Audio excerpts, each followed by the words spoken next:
Dəyərli psixoloqla söhbət verilişinin izləyiciləri. Bugünkü qonağımız psixoloq Nərmin Fərəcovandır. Nərmin xanımla biz bugün sizə xoşbəxt ailənin sirlərindən danışacağıq. Nərmin xanım, xoş gəldiniz. Xoş gördük Zeynəb xanım. Dəvətimi qəbul edib gəldiyinizə görə təşəkkür edirəm sizə. Mən təşəkkür edirəm ki, dəvət etmisiniz. Nərmin xanım, bugün sizlə xoşbəxt ailələrdən, ümumiyyətlə ailədəki problemlərdən, hansı problemlərlə müraciət edirlər və ya kiçik bir şeyi necə böyüdürlər, ümumiyyətlə bir ailələrə giriş edib, ailə psixologiyasından ətraflı şəkildə danışaq deyirəm və sizə belə bir sualla başlamaq istəyirəm ki, xoşbəxt ailənin bir sirri varmı? İlk öncə xoşbəxt ailə nədir, ona toxunmaq istəyirəm. Çox insan düşünür ki, xoşbəxt ailə mükəmməl ailə deməkdir, problemsiz, konfliktsiz ailə deməkdir, amma əslində elə deyil. Yəni problemsiz ümumiyyətlə sağlam münasibət olmur. O ailədəki problem yoxdur. Demək ki, o ailədə yolunda getməyən bir şeylər var. Demək ki, kimsə ya fədakarlıq eləyir, ya artıq zehnində bitirib hər şeyi, hansısa tərəf. Yəni xoşbəxt ailə necə ki mükəmməl insan, dörd dörtlük insan yoxdur, ideal ailə də yoxdur. Sadəcə xoşbəxt ailə hər iki tərəfin də bir-birini anlaması, bir-birinə güvənli yanaşması, bir-birinə hörmət etməsidir. Bir çox ailələrdə mən görürəm ki, həm müraciətlərdən, həm ətrafdakı ailələrdən, yəni bir-birləri ilə söhbət edirlər, ancaq bir-birlərini eşitmirlər. Eşidirlər, amma ehtiyaclarını, fikirlərini, narahatlıqlarını uyğun formada, düzgün formada ifadə edə bilmirlər. Və nəticədə qarşı tərəf də bunu düzgün almır, anlamır və konfliktlər yaşanır. Və yaxud da ki, susmağı çox görürəm ailədə. Susurlar və düşünürlər ki, biz illərdir ailəliyik də, bunu özü bilməlidir, özü başa düşməlidir. Gözləntilər daha çox olur. Yəni İnsan öz üzərində işləməkdən çox qarşı tərəfə fokuslanır, onu müşahidə edir, onun çatan və ya çatmayan tərəflərini müqayisə edir, doğru vurğuladır. Nərmin, bəs bir cümlə ilə desəniz, ailəni qoruyan nədir? Deyərdim hörmətdir. Çünki sevgi azala bilər, hisslər dəyişə bilər. Amma hörmət olmadıqda, yəni o ailədə çox problemlər yaranır.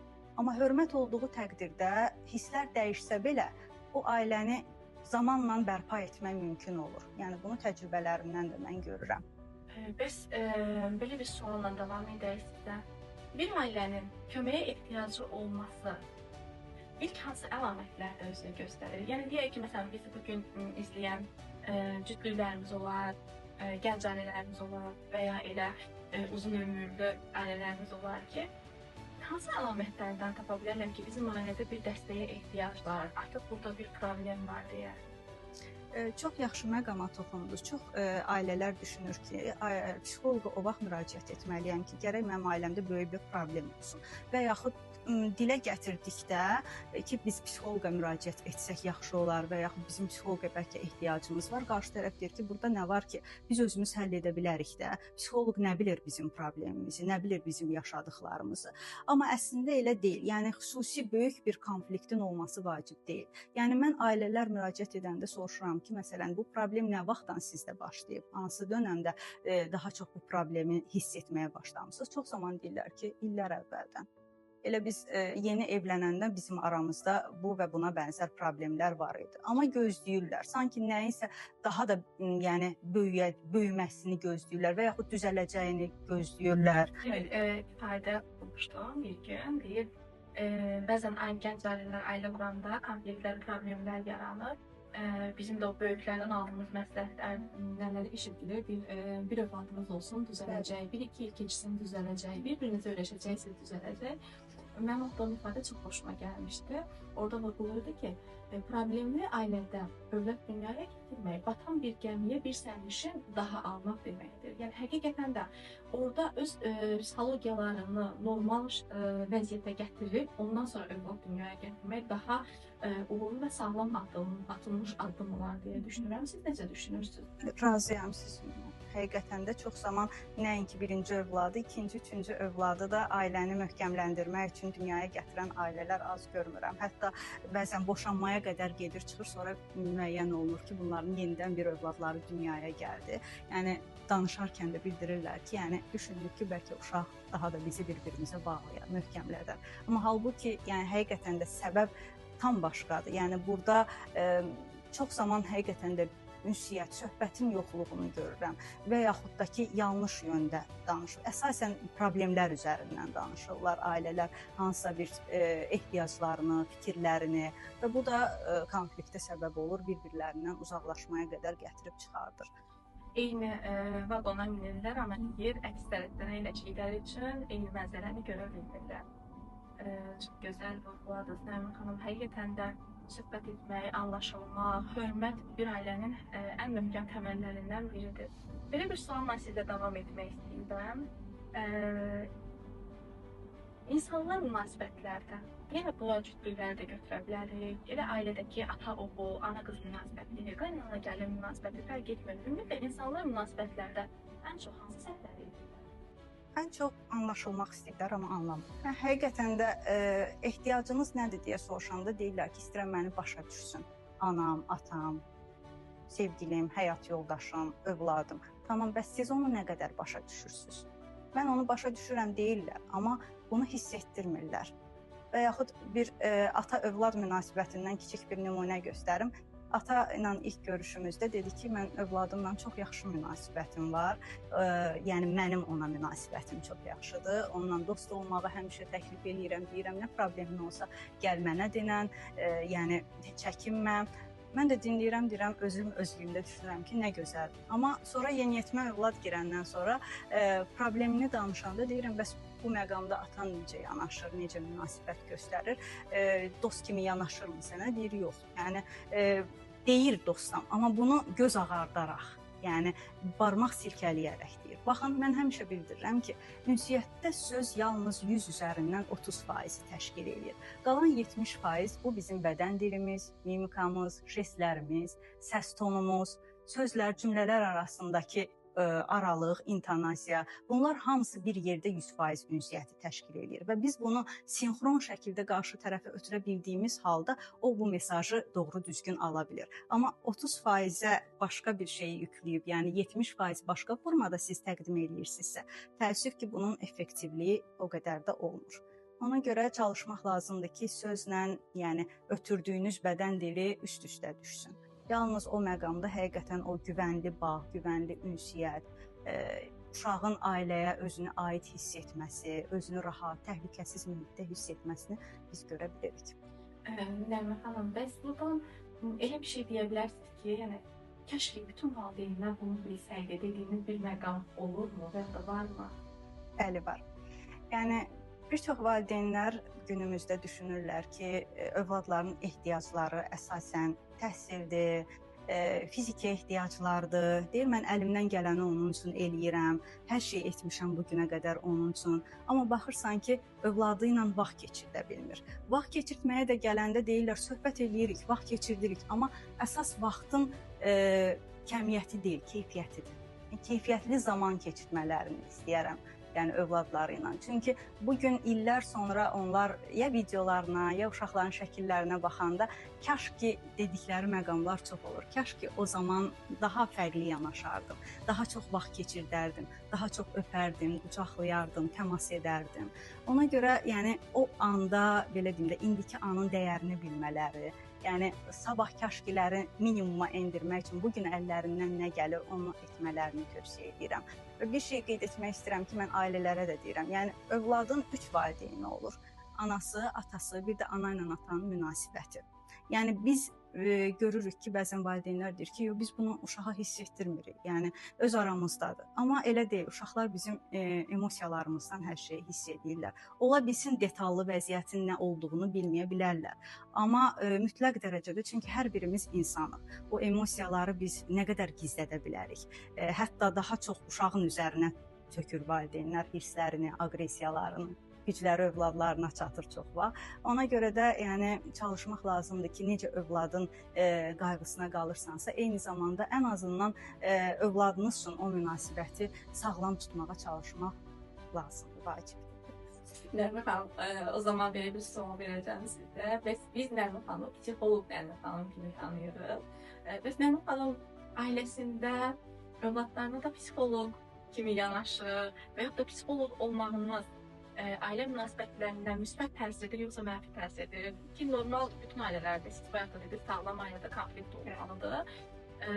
Ki, sizin ailənizdə konfliktlər olanda necə yanaşırsınız, necə həll edirsiniz? Yəni bir psixoloq kimi mi yanaşırsınız? Bunun müsbət tərəfləri nə qədərdir? Mənfi tərəfi varmı? Varsa hansılardır? İlk öncə deyim ki, mənfi tərəfi mən hiss etməmişəm açığı, amma avantajları çoxdur, müsbət tərəfləri çoxdur. İlk öncə çox insan düşünür ki, nə gözəl ailə terapevtidir. Yəqin ki, öz ailəsində də problemlər yaşamır və yaxud da ki, sağlam münasibət qura bilir. Amma hər kəsə mən bildirirəm ki, istər burdan, istərsə də ünsiyyətdə olduqda, yəni bu mənim ixtisasımdır. Hər şeydən öncə mən insanam və mən də çətin problemlər, çətin münasibətlər yaşaya bilirəm. Amma müsbət tərəfi odur ki, mən davranışdan daha çox o davranışın altında yatan ehtiyaca daha çox fokuslanıram. Yəni bu burada nə demək istəyir? Yəni onun daha çox belə deyim də niyyətinə, ehtiyacına fokuslanıram və insanların da hansısa bir münasibətdə nə dediklərindən daha çox niyə dedikləri, nə səbəbə, nə ehtiyacı oldu ki, bunu dedi bu şəxs burada. Ona fokuslanıram. Düşünürəm ki, yəni avantajı çoxdur. Yəni mənim üçün. Amma psixoloq kimi nə övladıma, nə həyat yoldaşıma yanaşmağım təbii ki, mümkün deyil. Nə də onlar məni psixoloq kimi qəbul edə bilməz. Yəni zaman-zaman biz özümüz də psixoloqlara da müraciət edirik, istər övlad üçün, istər münasibət üçün və bu tam normaldır. Bəlkə insanlara bu qəribə gələ bilər ki, psixoloqlar da psixoloqlara müraciət edir. Təbii ki, eləyirlər və bu olmalıdır da. Yəni biz insan olaraq yoruluruq, tükənirik, zaman-zaman həll edə bilmədiyimiz problemlər olur və yaxud da ki, bir dəstəyə ehtiyacımız olur. Niyə bunu məsələn ailə üzvlərimizdən, dostlarımızdan alaq? Elə peşəkardan almaq daha doğrudur. Belə bir el arasında deyim var. Yəqin dəyişmiş olarsınız. Hər insanın bir psixoloqa, bir psixoloqa ehtiyacı var. Necə düşünürsünüz? Ola bilər. Həqiqətən də mən şəxsən öz həyatımda o bəzən verdiyimiz insan emosional varlıqdır. Yəni bizim hisslərimiz təbii ki, bizim davranışlarımızda bir mənalı təsir göstərir. Aqressiv olduğumuz zaman da olur, çox sevincli olduğumuz zaman, həyəcanlandığımız zaman, qorxduğumuz zaman. Bir insanlarda bir düşüncə var, sən psixoloqsan axı. Sanki psixoloq olmaq doluq ifadə olmaq deməkdir. Psixoloq olmaq hisslərini biruzə verməmək deməkdir. Psixoloq olmağın həqiqətən də avantajları çoxdur. İstər ailə həyatında, istər övlad, valideyn münasibətində, sosial çevrəmizdə. Amma bəzən o insanların algısı rol model olaraq bizi fərqli yöndə görməyi, psixoloqdan o psixoloqa gedərsən, necə psixoloq fərqli. Yəni əslində çox gözəl vurguladınız bu məqamları. Təşəkkür edirəm sizə. Siz sağ olun. Burada elə kiçik kənara çıxın. Bu yaxınlarda mənim oğluma da eyni belə yanaşmışlar ki, ağlamışdı, narahat olmuşdu və ona demişlər ki, sən ondan psixoloqdur axı, sən güclü olmalısan, sən niyə ağlayırsan? O da həmin anda qayıtdı ki, yəni anamın psixoloq olması mənə insan olmağımı inkar etmir də. Yəni nəticədə həqiqətən də insanıq, hər birimizin duyğuları var. Psixoloqlar da, onların ailələri də narahat ola bilər. Sadəcə düşünürəm bu mövzuda insanların biraz maariflənməyə ehtiyacı var. Tamamilə sizə razıyam. Mən necə düşünürsünüz? Ailədə haqlı olmaq vacibdir, yoxsa anlaşılmaq? Əslində müraciətlərdə daha çox kim haqlıdır, kim haqsızdır sualı ilə müraciət edirlər. Hətta ilk görüşdə də deyirlər, Nərmin xanım, sizcə burada mən səhvəm, sizcə burada o düzdür və yaxud da ki, mən haqsızam və istəyirlər ki, bunu qarşı tərəfə bildirək. Amma mən bildirirəm ki, baxın, bura məhkəmə salonu deyil, məhkəmə zalı deyil.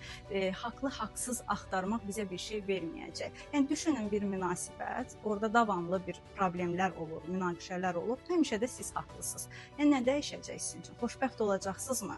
Yəni, özləri də cavab tapa bilmirlər. Ona görə də önəmli olan təbii ki, haqlı çıxmaq deyil, xoşbəxt olmaqdır. bir-birini anlamaqdır və problemi həll etməyə çalışmaqdır. Qarşı-qarşıya deyil, yan-yana. İnsanların çoxu bir-birlərlə üzləşirlər və mən deyirlər sözlərini, qarşı tərəfə bildirirlər, amma sanki digər tərəfi də dinləmək üçün yox. Onların sözlərini bitirib yenidən öz fikirlərini demək üçün gözləyirlər. Bir-birini dinləməyi, bu da yəqin ki, öyrənilmiş davranış olan ki, bilmir, ailəsində görmüyor, öz ata-anasında bu problemlər olur. İstər oğlanın, istərsə də qızın. İndi öz ailə qrup və həqiqətən bunu istəyir, amma necə edəcəyini bilmirsə. Bunun bir yolu, texnikası varmı? Ən azından bugün bizi izləyən izləyicilərimiz bizə baxdıqda maariflənsin. Həqiqətən də bugün buradan eşitdiklərini öz ailələrində tətbiq edərəkdən nə yaxşı ki, baxdım, nə yaxşı ki, bunları eşitdim, nə yaxşı ki, tətbiq etdim deyəcəyimiz, dedirəcəyimiz nələr deyə bilərsiniz? İlk öncə deyim ki, əslində bir çoxları fərqində olmur bunun ki, yəni dinləmə bacarığının olmaması, ünsiyyət bacarığının olmamasının fərqində olmur. Əslində burada da yenə də ailə terapisi, cütlük terapisi bizim işimizə yarayır. Nəyə görə? Çünki biz ailə terapiyasında həm tək-tək seansları keçirik, həm bir yerdə. Bir yerdə keçdikdə də biz bunu bir növ öyrətmiş oluruq qarşı tərəfə. Tutaq ki, qarşı tərəf hansısa bir situasiyanı danışır, digər tərəf ona mane olmağa çalışır.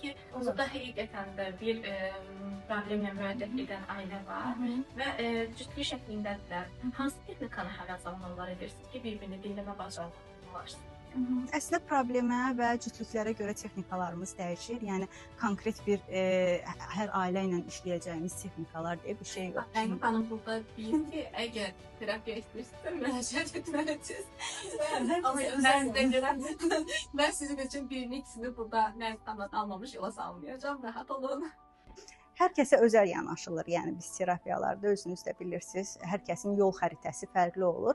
Amma bir neçə texnika onu deyə bilərəm ki, dinləməklə əlaqəli 1 dəqiqə və yaxud da ki, baxır yenə də problemə 5 dəqiqədə ola bilər texnikası var. Bu nə deməkdir? Hansısa bir situasiyanı biz hər iki tərəfdən də eşitmək istəyirik. O zaman bildirirəm ki, ilk öncə fərq etmir. Hansısa biriniz danışırsınız bunu 5 dəqiqə müddətində və digər tərəfdə onu dinləyir. Onun hisslərini, həmin anda nə keçirdiyi, ağlından keçən düşüncələri dinləyir. Sadəcə dinləməyə çalışın və məqsədiniz özünüzü qorumaq deyil də qarşı tərəfi anlamaq olsun.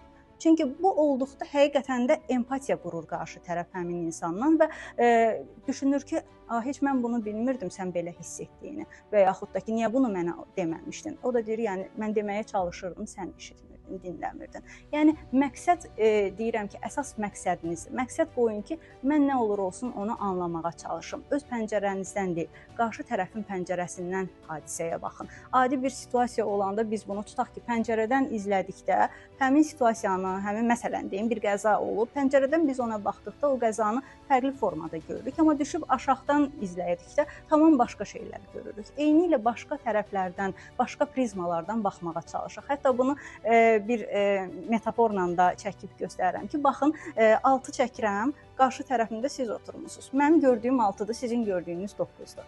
Yəni mən burada nə qədər desəm də bu 6-dır, siz də eyni qalsaz ki, yox mən 9 görürəm. Əslində hər ikinizin də dediyi şey eynidir. Sadəcə bir keçib qarşı tərəfin də pozisiyasından buna baxmağımız kifayət eləyir ki, həqiqətən onu da başa düşək ki, hə, əslində bax mən də bunu deyirəm. Sadəcə başqa formada deyirəm.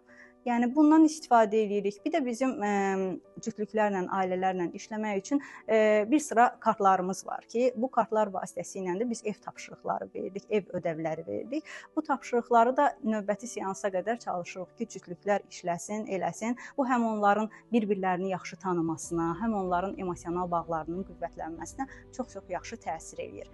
Yetər ki, hər iki tərəfin də terapiyadan gözləntisi eyni olsun.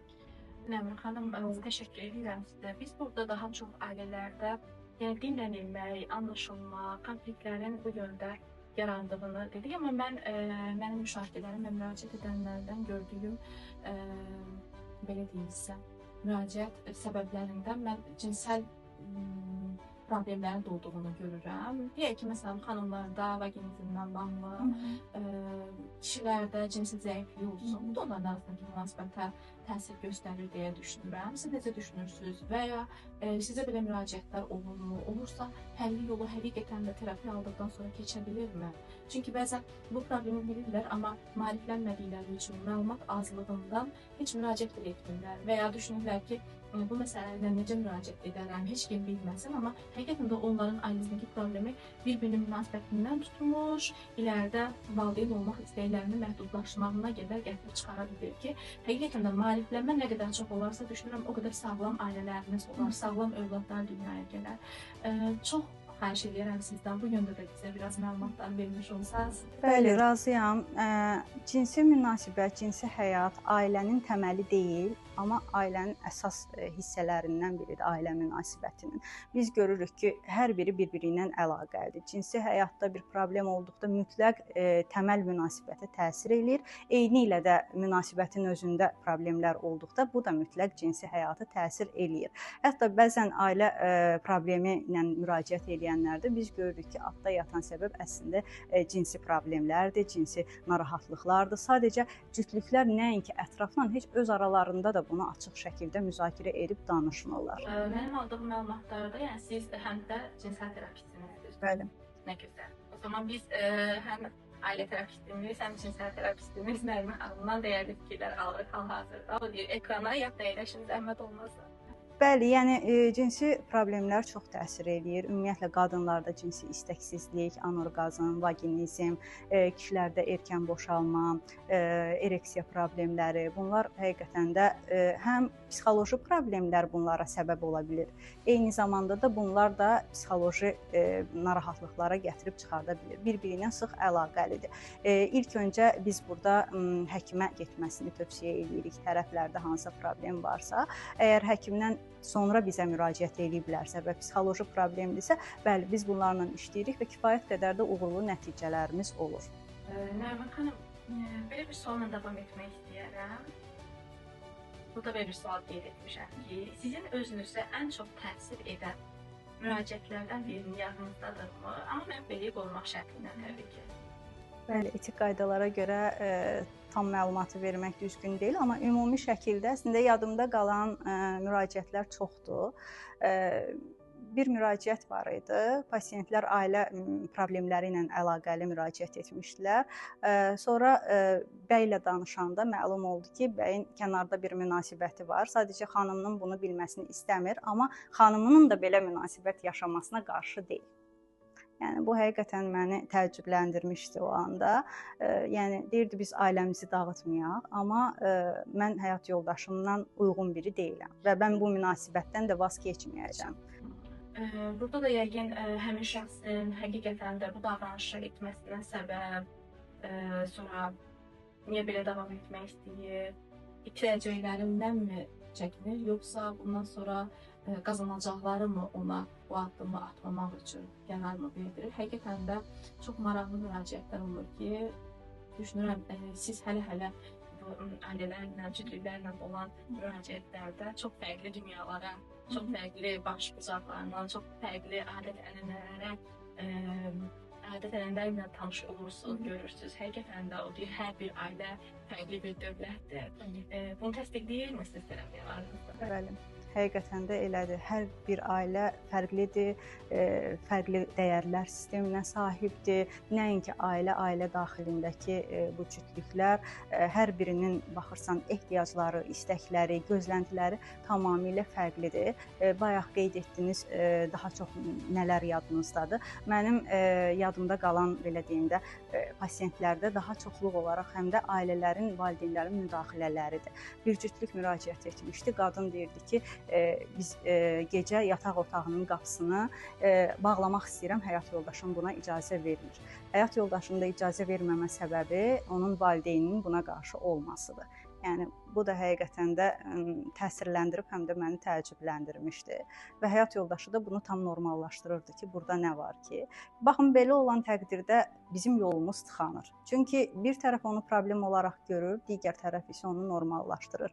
Burada daha çox biz keçid eləyirik fərdi terapiyaya. Yəni ən azından bir neçə seans şəxsin özü ilə bunları müzakirə eləyirik və həmişə bildirirəm ki, baxın, ailə elə bir ev kimi düşünsəz, düşünün, o evin qapısı olmasa, kənardan hər kəs o evə istədiyi vaxtda, istədiyi formada girər, çıxar, əşyalarınızdan istifadə eləyər, əşyaların yerini dəyişər və siz də heç bir şey deyə bilməzsiniz və yaxud da ki, istəsəz belə qapı açıqdır, istədiyini edir görəcəksiniz. Amma siz o demək deyil ki, valideynlərinizi belə deyim də müdaxiləsinə imkan verməmək onlara hörmətsizlik deyil. Sadəcə bilin ki, bu sizin şəxsi bir ailənizdir. Yəni burada yenə də o ailə ilə danışmaq, şəxslər fərq etmir. Yəni bu bəy tərəfdə ola bilər, xanım tərəfdə ola bilər. Öz ailəsi ilə təklikdə bunları danışıb qərarlı şəkildə fikirlərini bildirməsi lazımdır.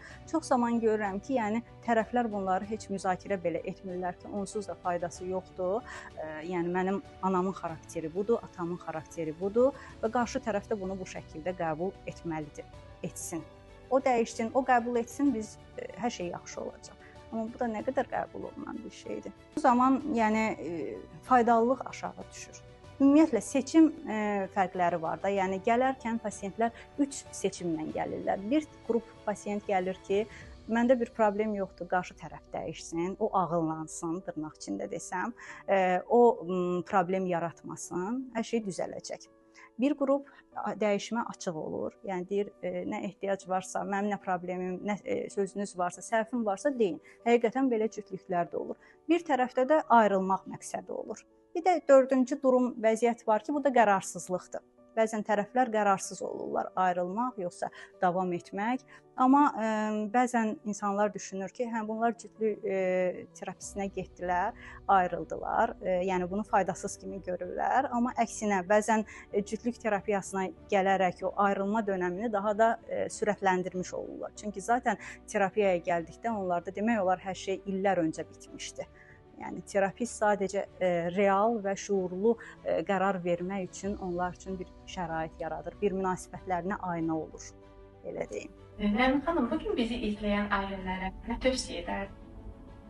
Tövsiyə edərdim ki, ailələrini bir köhnə avtomobil olaraq düşünsünlər və bu avtomobilə necə həmişə xərc qoymaq, zaman sərf etmək lazımdırsa, ailələrinə də o cür diqqət, qayğı, zaman sərf etmələri lazımdır. Yəni ailə qurmaq hansısa bir prosesin sonu deyil. Hə, ailə qurdum, bitdi. Yox, ailə bir başlanğıcdır və bu başlanğıcı da davam etdirmək üçün həmişə əmək sərf etmək lazımdır. Həmişə çabalamaq lazımdır ki, bu münasibət təzə qalsın, yeni qalsın. Ona baxarsan, bağ olar, baxmazsan, bağ olar. Çox sağ olun Nərmin xanım. Təşəkkür edirəm sizə. Dəyərli fikirləriniz üçün, bizlə bölüşdüyünüz təcrübələriniz üçün, vaxtınızı ayırıb bugün burada olmadığınız. Çox sağ olun. Siz sağ olun Zeynəb xanım. Mənə də xoş oldu. Təşəkkür edirəm dəvətiniz üçün. Dəyərli izləyicilər, bugün biz sizlə Nərmin xanımla ailələrdən, ailələrdə yaranan problemlərdən, biqərarsızlıqdan, sağlam və xoşbəxt ailənin təməlindən danışdıq. Sizin də ailənizlə bağlı bir qərarsızlığınız varsa, bir fərqindəlik qazanmaq istəyirsinizsə və ya bizim yaşadığımız bu şey həqiqətən də problemdirmi?